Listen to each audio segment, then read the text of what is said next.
আজকাল বেদক হতে বেশি সময় লাগে না, মুখের উপর জাস্ট সত্যি কথাগুলো বলে দেবেন, দেখবেন আপনি বেদক হয়ে গেছেন।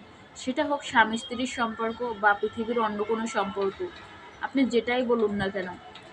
তুমি স্বামী তাই বলে কি তোমার মাথার নিচ সরি তোমার পায়ের নিচে আমার মাথা দিয়ে চলবো? কখনোই না। তুমি যদি আমাকে সম্মান না করো, শ্রদ্ধা না করো, আমি কেন তোমাকে সম্মান করব? তুমি যদি আমার কথা না রাখো, আমি কেন তোমার কথা রাখবো? তুমি যদি 5 দিন আমার কথা না রাখো, অবশ্যই আমি একদিন তোমার কথা রাখবো না। এটা 100%। এটা শুধু আমার বেলায় না, পৃথিবীর যে কোনো মেয়ের বেলায়। তুমি তুমি আমার কথা কোনটা শুনছো? কোনোটাই শোনো না। এবং কি আমিও তোমার কথা কোন শুনতেছি না। এখন এই জন্য তুমি আমাকে বেয়াদব বলবা? কখনোই না। তোমার ইচ্ছে হলে তুমি বলতে পারো, কিন্তু আমার জায়গায় আমি সঠিক।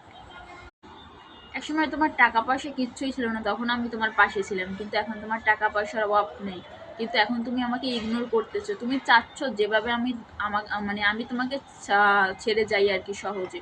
কিন্তু আমি কেন তোমাকে ছাড়বো? তোমার যদি ভালো না লাগে তুমি এমনিতেই চলে যাও, আমার কোনো সমস্যা নাই।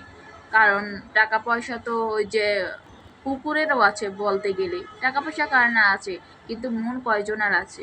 তুমি সমস্যা নেই, আমাকে ছেড়ে দাও। কিন্তু আমার যে এখন খারাপ সময় যাইতেছে, হয়তো বা এরকম খারাপ সময় তোমারও এক সময় আসবে। আর কিছু বলার নেই।